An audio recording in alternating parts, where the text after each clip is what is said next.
जय हिंद बालको, कैसे हैं आप लोग। मज़ा आ रहा है।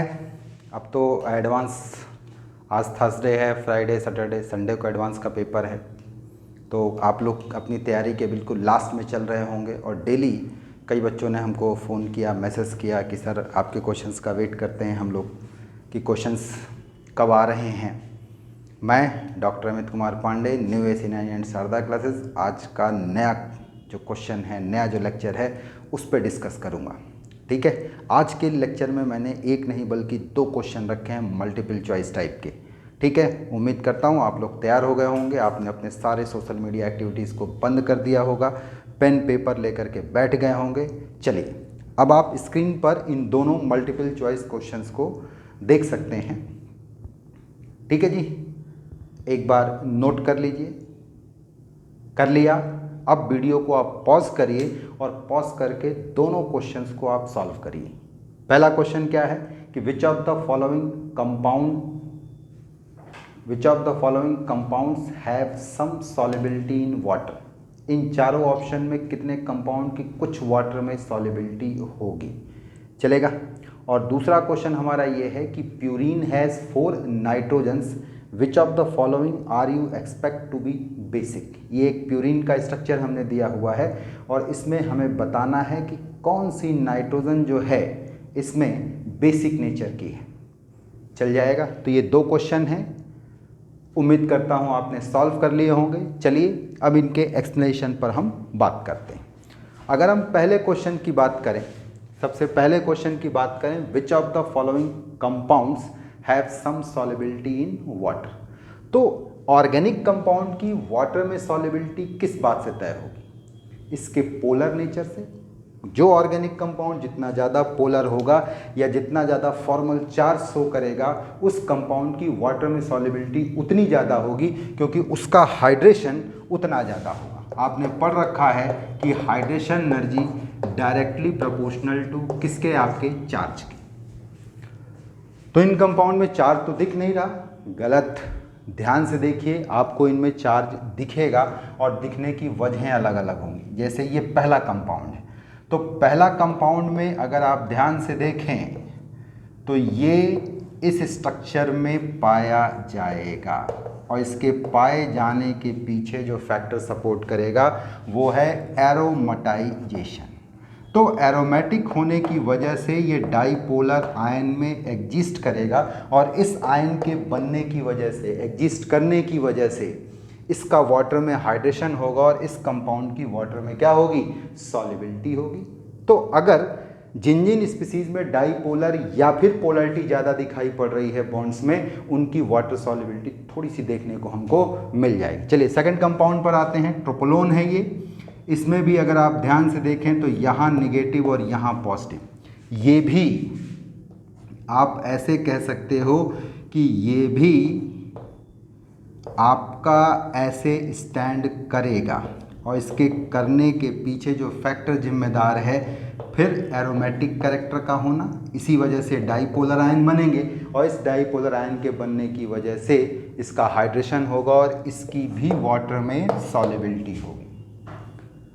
तीसरे मॉलिक्यूल पर आते हैं। तीसरा मॉलिक्यूल बड़ा इंटरेस्टिंग मॉलिक्यूल है। ये भी डाईपोलर आयन बनाएगा। कैसे, आप देख सकते हैं, बॉन्ड को ऐसे तोड़िए, नेगेटिव और ये क्या आपका पॉजिटिव। ऐसे तोड़ने के पीछे एक वजह है कि अगर हम इस तरीके से तोड़ते हैं तो कैटायनिक पार्ट और एनायनिक पार्ट दोनों ही एरोमेटिक होता है और दोनों के केस में आप ये देखेंगे कि ये डाईपोलर आयन स्टैंड करेगा। जब ये डाईपोलर आयन स्टैंड करेगा तो चार्ज आ गया, चार्ज आ गया तो हाइड्रेशन होगा, हाइड्रेशन होगा तो वाटर सॉल्युबिलिटी होगी। चौथे वाले ऑप्शन में अगर हम आए तो यहाँ पर अगर हम देखें तो यहाँ पर बॉन्ड को ऐसे तोड़ा जाएगा और जब बॉन्ड को ऐसे तोड़ेंगे रेजोनेटिंग स्ट्रक्चर्स में तो हम ये पाएंगे कि यहाँ नेगेटिव और यहाँ पॉजिटिव। अगेन दोनों आयन, ये ट्रोपोलियम और साइक्लोपेंटाडाइनाइल एनायन, ये दोनों आयन एरोमेटिक है। तो एरोमेटिक अगर हैं तो ये फॉर्मल चार्ज स्टैंड करेगा, और फॉर्मल चार्ज अगर स्टैंड करेगा तो हाइड्रेशन होगा, और हाइड्रेशन होगा तो वाटर सॉल्युबिलिटी होगी। तो कहने का मतलब पहले क्वेश्चन में जो चारों मॉलिक्यूल दिए गए हैं उन चारों में एरोमेटिक कैरेक्टर आने की वजह से डाईपोलर आयन बनेंगे, और डाईपोलर आयन बनने पर इनका हाइड्रेशन होगा, और हाइड्रेशन अगर होगा तो ये वाटर में सॉल्युबल होंगे। इसलिए पहले क्वेश्चन का जो ऑप्शन बनेगा, आंसर बनेगा 1, 2, 3 एंड 4, चार के चारों वाटर सॉल्युबल होंगे। चल जाएगा, मजा आया आप लोगों को। चलिए सेकंड क्वेश्चन में आते हैं, बी वाले क्वेश्चन में आते हैं। बी वाले क्वेश्चन में इसने कहा है कि purine has 4 nitrogens, which of the following are you expect to be basic. कौन कौन से बेसिक हैं? तो मैं आपको बता दूं,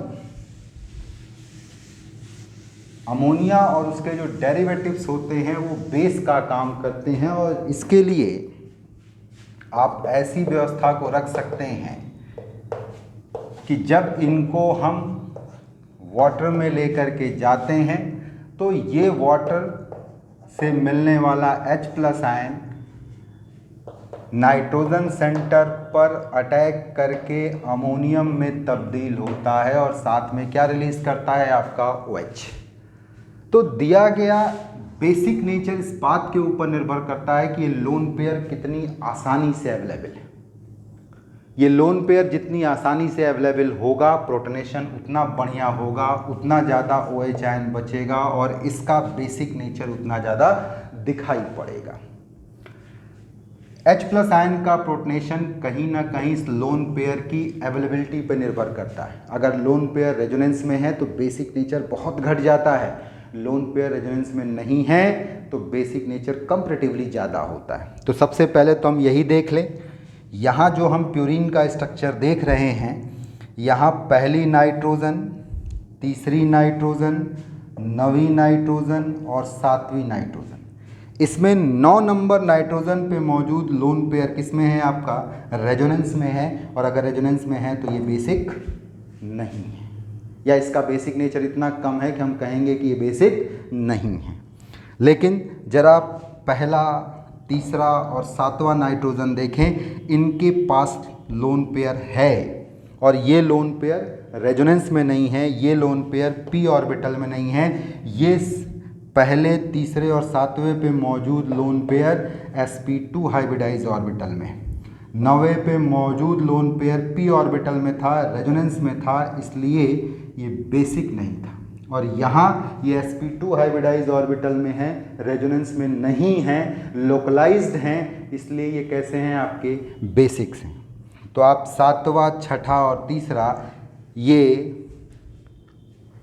तीसरा नहीं, पहला, तीसरा और 7वां, फर्स्ट, थर्ड और 7, ये नाइट्रोजन बेसिक हैं, और 9वां नाइट्रोजन बेसिक नहीं है। तो क्वेश्चन में देखें क्या पूछा है कि कौन से आप एक्सपेक्ट करते हैं बेसिक, तो मेरा जवाब होगा पहला, दूसरा और तीसरा। ये चल जाएगा। क्वेश्चन बड़े छोटे थे लेकिन सोचने वाले क्वेश्चन थे, और हल्के से कंसेप्ट से होकर के जा रहे थे। अगर आपको बेसिक कंसेप्ट थोड़े से भी तैयार हैं तो ऐसे क्वेश्चन आप चुटकियों में क्या कर सकते हैं? बना सकते हैं। ठीक है, तो उम्मीद करता हूं कि आज के लेक्चर में आपको मज़ा आया होगा, आपने एंजॉय किया होगा। आप इसी तरीके से एंजॉय करते रहिए, कुछ ना कुछ नया हमारे साथ सीखते रहिए। New ACNI and Sharda classes के साथ कुछ सीखते रहिए। अब तो नए बैचेस के एडमिशन भी यहाँ स्टार्ट हो गए हैं, ऑनलाइन ऑफलाइन दोनों एडमिशन लिए जा रहे हैं, और जल्दी ही ऑफलाइन क्लासेस भी यहाँ पे क्या होनी है? आपका शुरू होनी है। ठीक है जी, तो आज इतना ही रखते हैं। मैं डॉक्टर अमित कुमार पांडे, फिर मिलूँगा अगले लेक्चर में। जय हिंद बालको।